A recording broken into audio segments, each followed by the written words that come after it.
Hello everyone, this is Arcanines, and today I'm going to be teaching you how to beat Surf in MG All-in-One Velocity. Now, first I'm going to talk a little bit about this Surf. It is extremely difficult. Now, this tutorial can only teach you so much. Most of what I'm going to tell you here has to do with tactics, approach, how to go through these areas.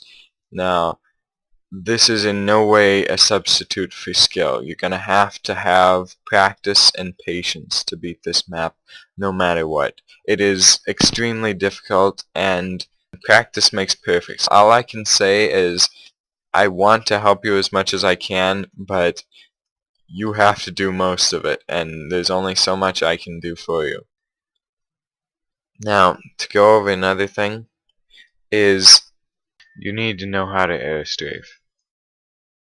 If you don't know how to do that, this video is not the one to teach you.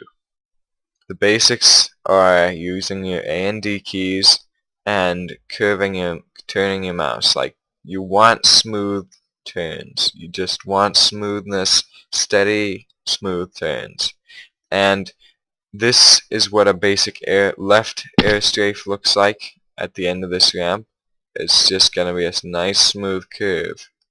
Now, a basic right airstrafe would be the same but opposite side. You're just going to want a nice smooth curve. Now, you can change the speed of the turn of your mouse depending on what you're going around. Like, down there, we're going to be turning a heck of a lot faster than that. We're coming around corners. We just want a smooth, crisp turn. Now, to start with, we have basic surf ramp. It's nice and smooth. Smooth curves are a little bit rare. Now, there are a few spots you can get stuck. That's just life. You're gonna have to deal with it because it's kind of random. It's bad luck whenever it happens. The approach for this surf does not matter at all. You can come from high up here, like this, across that first gap, or you can come down low and up at the end. But really, it doesn't matter, because that bunny hop on the second ledge is what keeps your speed, and there is a small difference in speed, but it doesn't matter.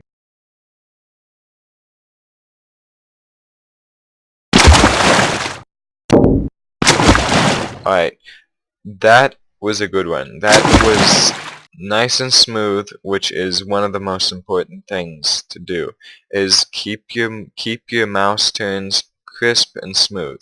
It's the same width all the way across. There's no wide spot somehow to make it a lot easier.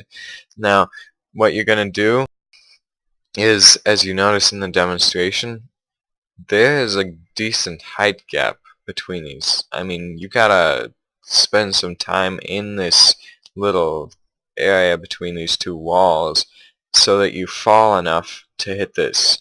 Now, if you just go straight through, you're gonna hit this wall. So what we do is we make a little bit of an S curve. So as you saw coming off that ramp, we go a little bit to the left here. Now, you can change this depending on how you want it. It doesn't really make much difference. So you can come in anywhere from here to here. The width of the curve, the circumference of the curve is going to vary depending on these two, where you come in. So for instance, if you go through here, you got to curve to the right. Well, you could curve to the left, but I don't do that. I always curve to the right. So if I came through at the middle, then I would curve to the right and land about in this area. I would bunny hop off this right here. But if you come over to the left and make your curve really wide, then you're going to end up about between there and there, somewhere in closer to the middle. And it really doesn't make much difference. It's a personal preference, almost entirely a personal preference. Whatever you practice, then that will work for you. I personally like going on this edge because it allows me to come a little bit wider into this turnaround. You've got to make a rapid turnaround left strafe or a right strafe. If you're gonna be a right side surfer, well, a left side surfer using a right strafe, then just reverse everything I'm doing. I'm just gonna continue teaching left strafe. This is the most important trick of this surf multi-game, because of the way you retain speed coming into a surf ramp. Now, if you start here, if you bunny hop here instead, then you're going to be going straight. You've got to either swing out to make that smooth long curve, or you make a rapid curve right here. It's like just complete 180, and I find that difficult to place myself. I almost always hit the triangular face of that surf ramp when I do it. Now, from the bottom side, this is what it looks like. What you're going to have to do on this surf ramp is get a perfect transfer, and that is the most important part of this whole surf mini-game. Now, there are three ways to mess this up.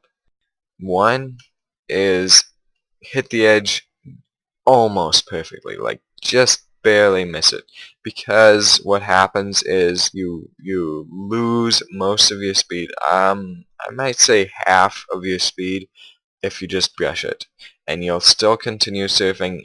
You will notice it, but it's not entirely it's not like you stop dead or anything like that. The second thing is, if you hit the edge just right, like it's a little bit more to the inside than if you had just brushed it and slowed down. What happens is you hear the fall damage sound. You can't take fall damage in this map, so don't worry about that. But you hear the fall damage sound and you just bounce off, and you can't salvage it from there. It's just over. The third thing that could go wrong, not including just hitting the triangular face, I'm not counting that. The third thing that can go wrong is you get too far forward. And this is moderately salvageable because you can make a slight change using your left strafe and then hit your right strafe right as you curve and hit this surf ramp. But it is very difficult to get that one smooth. And if you do, you still won't have enough speed half the time at least. So what you want is a perfect transfer. You want to hit right. The best place is right on that gray, where that gray meets the blue glass. But there's probably a little bit of room for variables.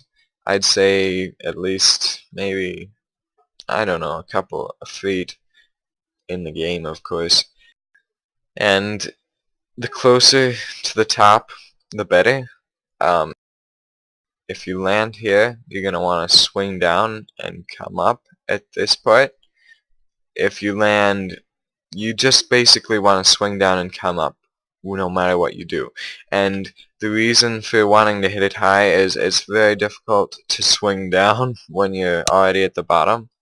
And another thing, if you're literally at the bottom, if you're on this gray, it's very hard to distinguish it from the background. See, when I turn my flashlight off, it's very hard to see the difference between this and this. So the perfect place is to hit it high, get low, and use this gray line as a guide. You don't want to go off the ramp. You just want to stay low and then come off of this ramp. Now your launch, I would say practice it. The best angle is 45 degrees because you keep the most distance and the most speed. But if you have the transfer down right, if you've got the good transfer, then you don't have to worry much about the angle. As long as you keep it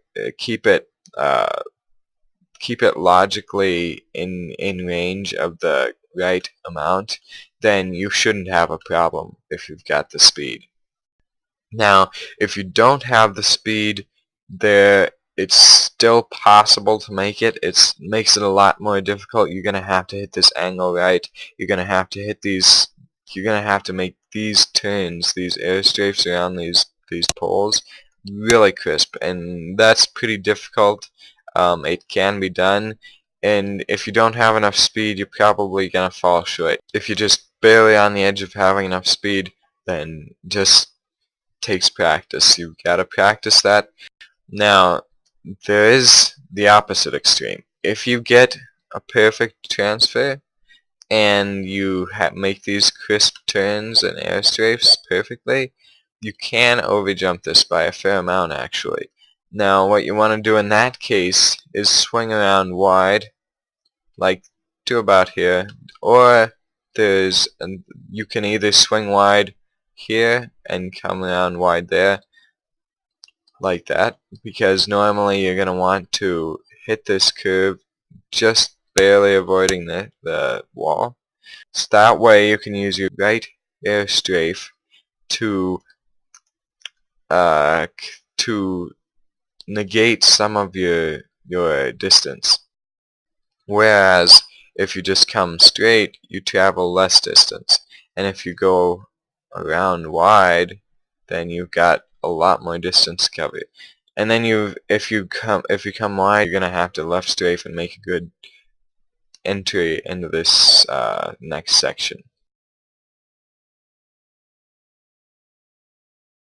The next section, you'll have plenty of speed. If you made it through that circle without hitting the edges, if you hit the edges, then your run is over because you have not enough speed. But if you made that circle without hitting the edges, then you've got plenty of speed for this next part. And the most important part for this is more approach. This part takes less skill than the last two parts, in my opinion. Now, you may find this much harder than I did, but for me, these first two sections were much more difficult than this third section. Now, same principle applies. It doesn't matter on this one how high you hit it, but you want to swing low. No matter what, you want to swing low. You want to use this line between the glass and the gray part. You want to use that as a guideline. And at the end here, you're going to want to bring it up, cut off this corner. You want to bring it up about, I would say like a couple of crosshairs lengths, maybe 3 crosshairs lengths, maybe 4. And this is going to take practice for you. You're going to have to practice this a lot because you want to get as close to this as you can. This I would call it a head basher, but wall as you can without hitting it. If you're on the left side of the surf, you're going to either turn left or right. That's just the way I do it. And then you're going to come around and you're going to want to turn left again. So you're going to turn a complete circle in that area there.